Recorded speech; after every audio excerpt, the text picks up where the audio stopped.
Okay, so I'm going to talk about how I am going to be storing all of my tools in my spiritual lovelies. As the dragon that I am, I must have all the pretty baubles. Um, so this is really interesting and something I'm still like deciding how I'm going to go about doing this. I am planning on putting a lot of things obviously up high out of Vincent's reach, and so that will involve shelves and things like that. But what I'm really hoping to do is make my bedroom space kind of off limits so that I can have my altar that's not up high, so that I can be able to easily access that for meditation and things like that when I do get the chance to do that in preparation for clients. That's really important to me, still having that area close to eye level so that I can really focus on that. Because, and we were talking about this, one of my viewers who asked for this video, when it's out of sight, when it's up so high that it's not at eye level, it's like you don't connect with that, so you don't get to be in communication with that in the same way that you do when it's out where you can see it. And that's the way I store my decks, out where I can see them and I can really communicate with them, and it's not like they're hidden away, because I tend to I don't have the same level of communication. So I will be keeping all of my decks and my stones out still. They will need to be up higher than they are currently, like you can see in my stone video that I just did for my kitchen altars. You can see that those are all down pretty low, and I even have to watch Tallulah sometimes because she also collects stones and will take them and hide them and put them in her bed. So that's going to have to come up. I'll just be using the top section of my altar, and that will have to house the stones that I'm really using the most on that altar, because that's an essential location. It's something I walk by constantly throughout the day, and I can grab stones and put stones back, and grab decks and put decks back on that altar. That's really important. The top of my piano is also going to be another space that I'll be using as an altar. That Vincent will be able to reach even when he's walking around, and I can still have easy access to that area. So that's going to be another important aspect of where I store my tools. I'm not planning on putting any of my decks away except for the ones that I say are on vacation, when I know that they need a little break and they need a little space. I have a paper bag, and I don't mean just a regular paper bag. I mean a bag made out of some really nice paper from where I work, and I store them in there, and I wrap them up. I do wrap them up in cotton. I don't wrap them up in silk. I only have one deck I wrap up in silk, and that will be another video because I'll talk about that then. I wrap them up with some cotton. That was my great-grandmother's, so I feel like I've got that ancestral energy helping them rejuvenate. So we're still connected, but they're not having to share with me constantly. They can take a little break. And so that's a way that I let them take a vacation. But I don't have a lot of decks that do that. So for the majority of my deck collection will still be out. And those will be on higher shelves, but I'm going to have my husband build them so that they're not completely up here. Like I can still see them and I can still have access to them. Same thing with my books. They'll have to go up too.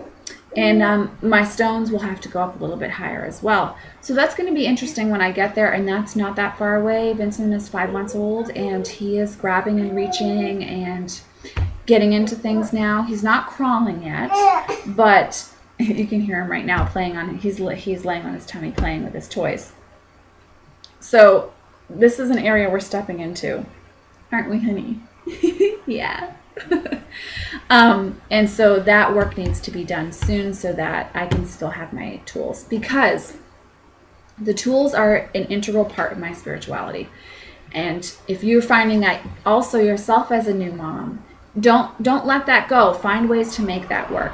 Okay, yes, you might have to store them up high, but I'm still going to have a space. Like I said, my kitchen altar, which is up higher, it's up above hip level, maybe at hip level. Hello, darling. Hi, honey. So I'm going to have that area and the area on the top of my piano. All of that's still available to me to have decks out so that communication is easy, have stones out so that communication is easy, all of that kind of thing. Another thing that's really great, and I'm hoping that will work as Vincent starts walking and things like that, is hanging crystals from the top of your window frame so that the crystal itself is hanging on the window and the light comes through. That's also something that's, I feel, very spiritually beneficial to the home. And when I look up at them, is really relaxing for me to see that. So I plan on keeping that in our everyday life as well. I'm also hoping to use some counter space in my kitchen area, kind of over in the corner for candles and things like that, so that I can still do my candle work, because that is really important to me too. And I know I talked about beeswax in the first video in this series, but I will do another video kind of talking about beeswax candles and my experience with them, because I have just had incredible experiences. And I talked to another healer in my community, and she has the same experience with beeswax candles. So I kind of like want to spread the word about that in a way that we can use them ethically, so we're not not exhausting the resources, but really, really, really powerful. And I am saving all of my wax so that I can make more candles with that, so that I'm not just depleting. So I definitely still need to be able to do my candle work. That's really important to me. I'm also going to really be focusing on having an outdoor altar for my stones. As you can imagine, my backyard has a lot of really big boulders and stones and things like that. So and some of them have very flat surfaces. So I'm hoping to be able to put a lot of stones on that and be able to work outside that way, as Vincent plays outside a lot more. And I know he's going to be as he starts crawling. Just 1 second. So that's going to be another thing that I'm going to be still in contact with my stones for, is outside. The interesting thing is it's going to be winter here as he's starting to really get into this stage. So the outside altar is going to be interesting because I'm not going to be using it quite as much, but in the spring and summer, that's going to work really well for next year for me. And in the fall and the autumn of this year, which is my favorite season, and I'm so excited for fall, everyone. Can't wait. So excited. So another tool for me spiritually is actually the artwork that I have displayed in my house. And I do rotate and change that depending on season and my feelings, my emotions, that kind of thing. It's kind of like a living, breathing tarot in my house. So, oh, sweetie. So that's another way that I will still continue to, oh, there goes Sophie, work with my tools. And I'll keep doing videos on this, because I think this is a really great topic for new moms, especially new moms who are following a spiritual path like this that's very dedicated and part of every day and every moment of your life, for us to keep each other encouraged and enthusiastic about our work, and finding ways to make the visible, visceral part of our spirituality still accessible and in a way that's not harmful to our children. So there won't be a lot of things on the floor like there are now for me, but I'm hoping, kind of like hip level and above, I will still have that. And I really do want to make my altar in my bedroom a space that's off limits, because I do need to have an altar that I can sit in front of and meditate and work with in that way, and still do my candle magic on the Sabbats and the Esbats as well. So that's going to be really important for me to still have. And I would love to know what all of you moms are doing, have done, if your children are grown up, to help you still have a very spiritual existence in your life, especially as they start crawling and walking and grabbing everything, and in this like new exploratory phase, which is so cool, but that we have to adjust to as the moms. I'm trying to think if there's anything else I want to share. The lack of sleep kind of makes me a little spacey. Let's see. Oh, I did want to say one more thing about my spirituality as a mom. And I talked about this in several other of my videos, but my makeup routine in the morning is really a moving meditation for me. And it's like my time for me. I get like 10-15 minutes to do it.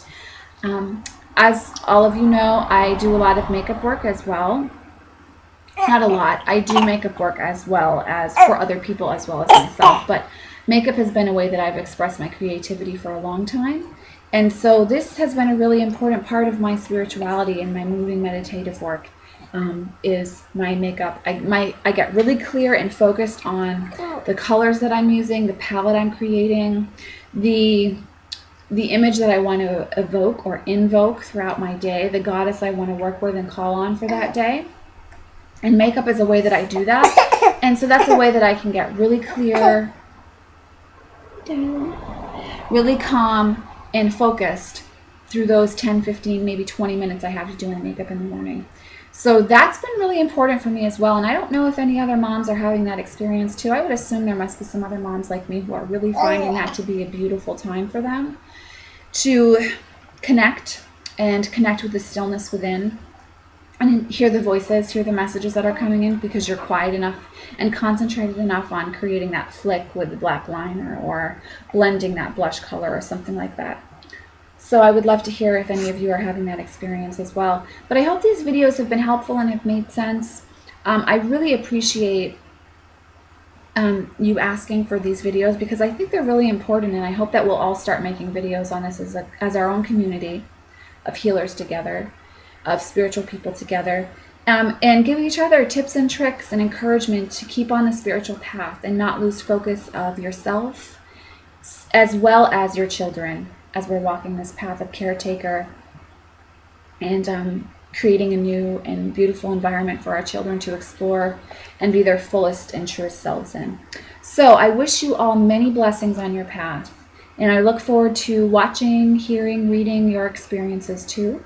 Thank you for watching, and if you have any videos that you'd like to see kind of along this line or maybe along a different line, feel free to make a comment, send me a message. It does take me sometimes a little bit to get back to you. I assure you I will get to your message eventually, and I will try and respond, whether it's in a video response or an actual message to you. So I thank you all for your love and energy as well. It really has been such a support and an honor to be working with you spiritually. I mean, we're all working together and sharing our experience together, and I'm extremely thankful for that. I am hoping to grab Noreen before she starts her September classes so that we can do the video series that I've been wanting to do with her all summer. I think she has a camera, and I know that one of you messaged me about a camera to purchase, and I do want to do that. It's just a budget thing. I've got to get the budget together to do that. Because I do want to be able to bring you much better quality videos, especially for reviews and things like that, so you can see the cards better and all of that. So I am working on that. I think that her message and her healing techniques are really important and will be beneficial for you all in your own practice to experiment with as well. So be looking for that. We're trying to get things together to do that. So sending you much love and blessings. Thank you for watching. I'll see you in the next video.